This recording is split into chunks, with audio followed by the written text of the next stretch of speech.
Welcome back. If you've just joined us, you're watching the news at 10, broadcasting on Channels Television live from Lagos. Now let's take a look at some of the pictures you sent into our eyewitness portal. First is this one from Abuja-Kaduna Highway showing passengers seated on top of an overloaded lorry. Our eyewitness reporter wants men of the Federal Road Safety Corps to be on the alert. It's followed by this one from Maitama area of the Federal Capital Territory, Abuja, showing children searching through a waste container, a dustbin. Our eyewitness reporter is asking parents and guardians to keep an eye on their children and wards. We also have this one from Calabar, the Cross River State capital, showing an illegal refuse dump. Our eyewitness reporter is asking concerned authorities to look into this environmental hazard.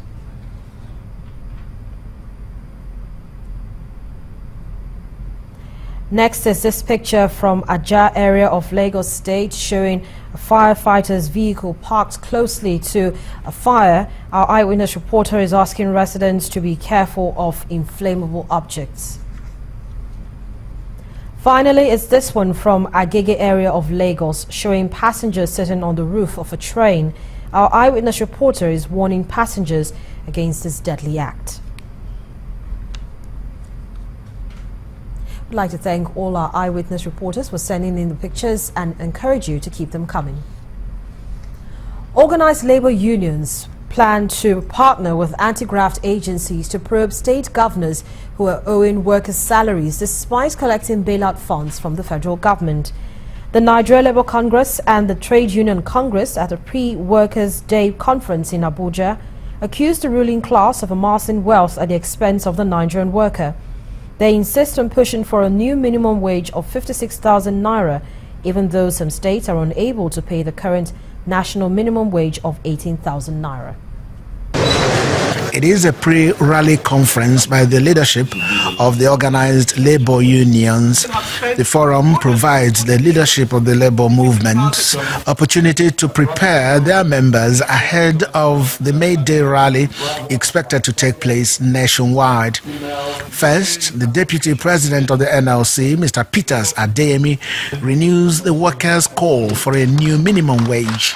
May Day is an auspicious occasion for the working people to reflect on their struggles and make their demands. We wish to use this opportunity to renew the call for the review of the national minimum wage that is overdue for review, considering the current economic trends where inflation has increased, the naira has lost its value, and the current minimum wage has been completely eroded. Both the president of the Nigeria Labour Congress and his counterpart at the Trade Union Congress insist that government has failed to discharge its responsibilities to workers. They are also threatening to invite anti-graft agencies to probe governors who owe workers salaries after collecting bailouts from the federal government. Governors who do not disburse the bailout funds in accordance with the templates provided during bailouts are called to book. We'll continue to liaise with the ICPC that have been doing some very good work in that regard, and the EFCC to ensure that those governments are not late to go without answering questions with regards how those funds are being disbursed. I think the totality of where we are as a country is that we have failed, and our leaders have failed in the discharge of their responsibilities to the citizens of this country, and that's why we are in this quagmire.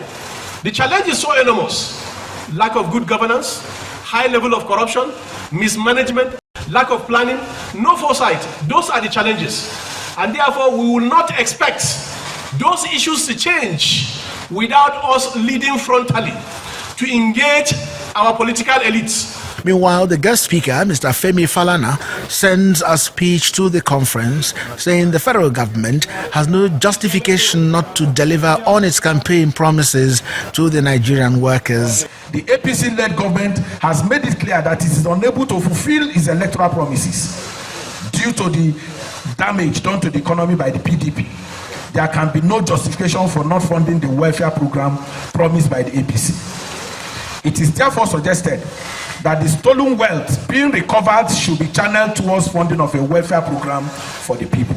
Every year, the first day in the month of May is celebrated by workers around the globe as Workers' Day, a day to reflect on their struggles and also make demands on the ruling class.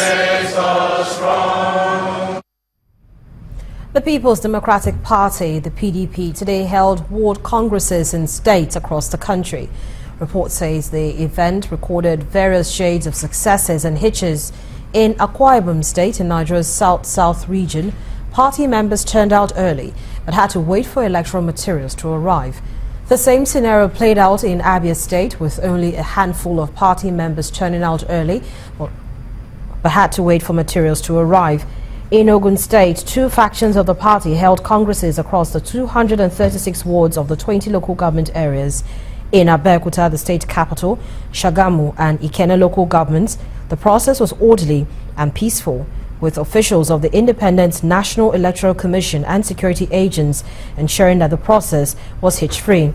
Not too far away in Osun State, also in Nigeria's southwest region, the Congress was marred by protests as a faction complained of marginalization, insisting that the Congress be cancelled. Elsewhere in Oyo State, the Congress has been postponed by 2 weeks. The People's Democratic Party kicks off its nationwide Congress in preparation to elect executives in all the state chapters of the party. Power to the people! In Rivers State, the Congress holds in about 300 wards, with early callers queuing up at the Port Harcourt City Council to participate in the exercise. Meanwhile, in Akwa Ibom State, in the south, new executives have emerged from the People's Democratic Party's Ward Congress. Though the Congress commenced behind schedule at most wards across the state due to the late arrival of electoral materials, the exercise was devoid of crisis. That's not the case in Osun State in the southwest, as supporters of one of the aspirants vying for the position of the state chairman call for a no Congress. The heavy presence of the security operative is not enough to douse the crisis. Addressing the party faithful, one of the aspirants, Dr. Bayo Faforiji, alleges that the state party chairman is hoarding the forms required for the conduct of the ward congress. I paid on behalf of Dr. Bayo Faforiji at Abuja for the forms for the congresses, the wards, local and state. So whoever that is telling you that we have not purchased form, the person is lying. The fact is that the state chairman had decided to commit fraud by going to Abuja to collect all the forms that are supposed to come to Osun State, and after bringing it to Osun State, decided to give it to only his own supporters, those who are supporting his own candidate. We will not have that. In his reaction, the other aspirant, Soji Adagmoto, insists the Congress will hold. This election was supposed to be held last week Saturday, and it was postponed late on Thursday night. We believe that anybody that wants to contest for any ward congress, by Thursday maximum, Friday morning, he should have paid for the forms. On our own part, we have paid for our own form since on the 18th of this month, April 18th of this month. The other aspirants or candidates, as the case may be, incidentally has not come up with his requirements. He claims to have paid into the national coffers in Abuja. Incidentally, that will suggest that he will have to obtain his form in Abuja. Also in Ogun State in the southwest, it's a tale of two cities, as two factions of the party hold congresses across the 236 wards of the 20 local government areas of the state. I want the world to know what the national has done to us they have refused our people from receiving their forms, which they have paid for. We have receipts to show that they have paid for these things, and by debarring them, I think it's way of saying they are siding with Bailout ESCO, which I think is totally wrong. A committee that come from Abuja, they are moving around. I don't think they will recognize or attend to any congress other than the one they are conducting. And if there are anything like that, will be pocket of small thing here and there. I don't think it's a thing that is worth really talking about. The People's Democratic Party is hopeful of being the choice in the next general elections in the country. But with the crisis in some of the states, perhaps the party may have to work harder to convince the Nigerian populace. Loretta Chiogo, Channels Television News. In the meantime, the Independent National Electoral Commission (INEC) has suspended the election in Minjibi constituency of Kano State and has withdrawn all its personnel from the field. INEC, in its news bulletin, says that it was compelled to suspend the poll after a spate of violence, threats and general insecurity, including the assault and intimidation of its staff and voters and the snatching of card readers and other election materials. INEC says, quote, "This is being done pursuant to its powers under Section 26 of the Electoral Amendment Act 2015 and after consultation with the security agencies," end of quote. The Commission says a new date for the election will be announced when it is satisfied that it is safe to return to the constituency.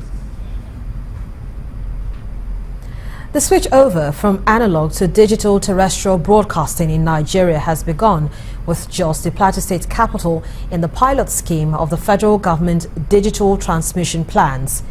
With the switch on of digital terrestrial television, DTT, viewers in Jos with set-top boxes can now access 15 high-quality video and audio channels free of charge.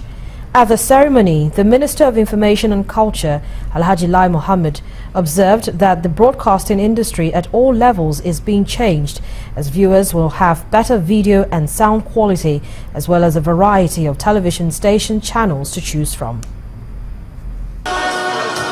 After previous attempts to switch from analog to digital terrestrial broadcasting in Nigeria failed, a pilot phase of the scheme has eventually commenced with the switch on to digital broadcasting in Jos, North Central Nigeria. Technical crew and management staff of the broadcast industry in the country, as well as satellite equipment dealers and government officials, gathered at the Plateau State Government House, where the Minister of Information and Culture led the digital team in switching on the pilot phase. The journey that started in 2006 when International Telecommunications Union Council adopted Resolution 1185 on transition from analog to digital terrestrial broadcasting is finally nearing its destination. This is a monumental event because with the switch over, we are revolutionizing the broadcast landscape and architecture, as well as the local, state, and national economy. More importantly, we are democratizing the right to know, the right to knowledge, and the right to be informed. Enumerating the benefits of going digital and the functions the set-top boxes which the government has subsidized, Chairman of Set-Top Boxes Manufacturing Association of Nigeria explains how the box will be optimized for maximum performance, while the Commonwealth Telecommunications Organization also lent its voice on the benefits of the switchover.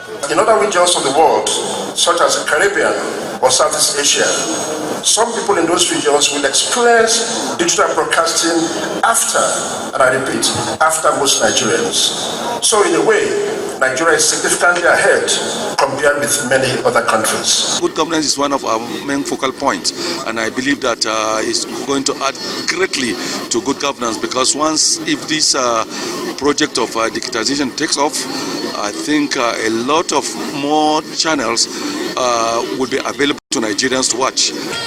With the pilot phase of the switchover to digital terrestrial broadcasting in the country taking off eventually, it's obvious that the industry will now open up more job opportunities and markets for set-top boxes manufacturers, with the government targeting 30 million viewers across the country, which will then make Nigeria the biggest free television market in the world.